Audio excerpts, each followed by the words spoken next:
안녕하세요. 오늘은 웰컴 투 레인보우라는 책을 소개해 드리려고 합니다. 이 책은 성소수자 부모 모임이 지은 책인데요. 퀴어의 세계에 초대받은 부모들과 이웃을 위한 안내서라고 부제를 정했습니다. 오늘은 독자 한 분을 모시고서 이 책을 소개하려고 하는데요. 오늘 이 자리에 함께 해주신 서지은 쌤, 반갑습니다. 안녕하세요. 저는 이제 대구에 사는 레즈비언 직장인 서지은이라고 합니다. 오늘 이 자리에 함께 해주셔서 감사하고요. 독자로서 이 책을 읽으면서 느낀 점들을 편하게 이야기 나누는 시간으로 했으면 좋겠습니다. 본인을 레즈비언으로 소개해 주셨잖아요. 그래서 성소수자 당사자로서 이 책을 읽으시면서 어, 그 가장 먼저 떠오른 게 무엇이었는지 얘기해 주시면 좋겠어요. 저는 일단 이 책 읽으면서 저랑 엄마의 커밍아웃 스토리가 이제 가장 먼저 떠올랐습니다. 그 스토리 간단히 소개해 주실 수 있을까요? 제가 커밍아웃을 한 거는 이제 대학생 때였는데, 이제 타지에서 이제 학교를 다니다가 방학이라서 이제 집에 내려왔을 때였어요. 그래서 그때 이제 엄마랑 같이 목욕탕을 갔다가 집에 오는 길에 사귀는 여자친구 이야기가 잠깐 나와서 이제 그때는 엄마가 친구라고 이제 알고 있었는데 제가 너무 그 행복한 연애에 빠져 있어서 이제 엄마한테 바로 사실 그 친구 아니고 애인이야 이렇게 말을 해버린 거죠. 그래서 이제 엄마는 농담 같지도 않고 이제 너무 당황스러우니까 이제 그때부터 분위기도 심각해지고 막 이랬었던 기억이 있는데 이 책을 읽고 그 당시가 너무 생생하게 떠올랐어요.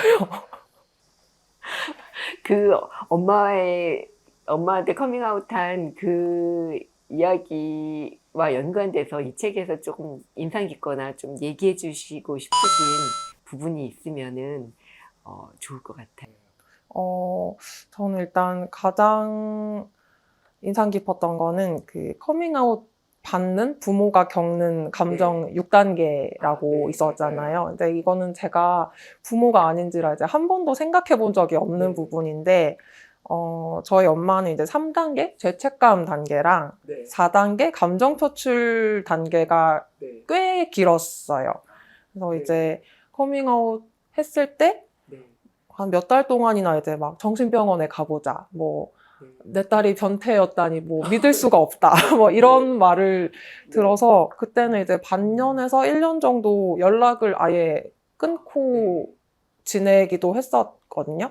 근데 개인적으로는 그 단계 중에서 퇴보 단계가 제일 흥미로웠는데, 이 퇴보 단계도 그 쭉 지속되는 게 아니라, 뭐, 용인, 퇴보, 이렇게 단계를 왔다 갔다 하는 경향이 있는 것 같아요. 그래서 현재는 그 몇 번 반복을 하다가, 다 이제 받아들이는 과정이었구나 하고 지금은 이제 깨닫게 됐습니다. 네, 참고로 이 책에는 그 방금 그 서진 씨가 말씀을 해주신 부모가 겪는, 그러니까 자녀의 커밍아웃을 받은 부모가 겪는 감정 6단계에 대한 소개가 있는데요. 1단계가 충격, 두 번째 부정, 세 번째 죄책감, 네 번째 감정 표출, 다섯 번째 결단, 그리고 마지막에 여섯 번째 참된 용인, 이런 식으로 단계를 나누고 있어요. 이거는 실제로 여러 부모들을 연구한 외국 연구의 사례를 바탕으로 정리를 한 내용인데요. 방금 서지은 씨의 부모님이 퇴보 단계에서 많이 왔다 갔다 하셨다는 게 책에 보면 그 결단이라는 부분에서 퇴보라는 이야기가 나와요. 그래서 부모님이 성소자를 수용하기로 결단을 했지만 또 그것이 아닌가 해서 또 물러서고, 그랬다가 또 마음을 바꾸시고, 이 단계가 많은 분들이 다 많이 그러신다 그러더라고요. 네, 실제로 부모님이 그러셨다는 얘기를 들으니까, 이 책에서 이런 부분을 읽으면서 좀, 우리 부모님이 이렇구나라고 혹시 당사자분들이 이해가 안 될 때 좀 도움이 될 수 있겠다라는 생각이 드네요. 그 부모님이 퇴보 단계에서 왔다 갔다 하셨다고 그랬는데, 예를 들어서 어떤 행동을 하셨는지 여쭤봐도 될까요?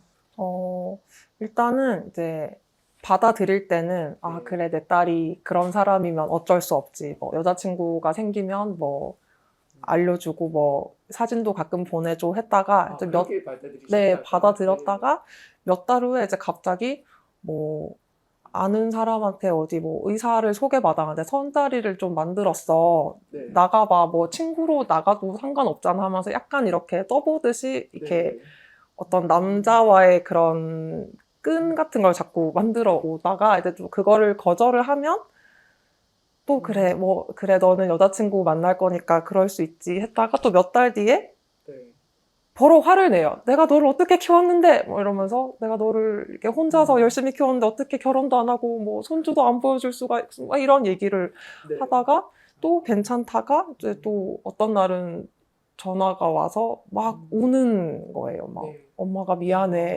이러면서 그래서 그때 좀 이제 당사자로서는 엄마가 어디쯤에 있는지 알 수가 없는 거예요. 안심을 해도 좋은 걸지 아니면 어떤 그런 결혼 같은 거를 정말로 진지하게 생각을 해봐야 하는 걸지 좀 갈팡질팡하는 경우가 좀 있어서 힘들었었던 것 같아요.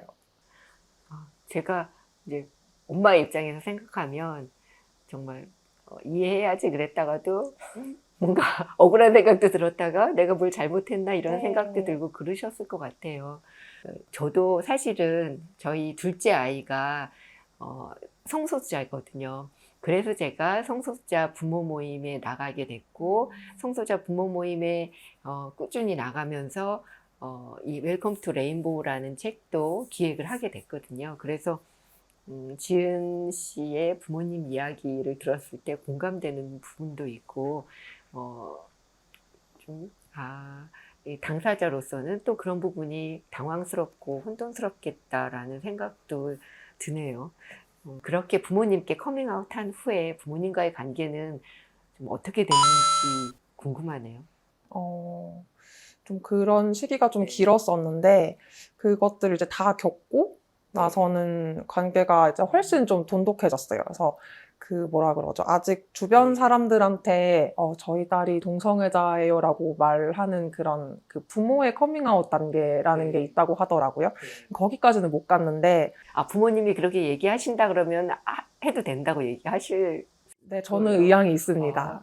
근데 이제 아직 저희 엄마가 용기가 좀 없는 것 같아요. 그래서 그건 이해를 하고 그래도 이제 여자친구랑 뭐 싸우거나 했을 때 이제 엄마랑 연애 상담도 종종 하는 편이고 이제 같이 먹으라고 대게도 사서 보내주고 막 이런 게 좀 있어요. 근데 제가 제일 기억에 남았던 거는 이제 엄마가 어느 날 전화가 와서 동성애자랑 트랜스젠더 차이가 뭐야? 이렇게 묻는 거예요. 그래서 갑자기 왜? 이랬더니만 그 주변에 이제 트랜스젠더 자식을 둔 지인이 계시는데 이제 어떻게 하면 그 상처를 안 주고 상담을 해줄 수 있을까? 그러니까 저한테 이제 그런 고민 상담을 요청을 해온 거죠. 그래서 네, 좀 그런 변화를 보고 좀 아직까지 좀 그거는 감동적이라고 생각을 하고 있어요.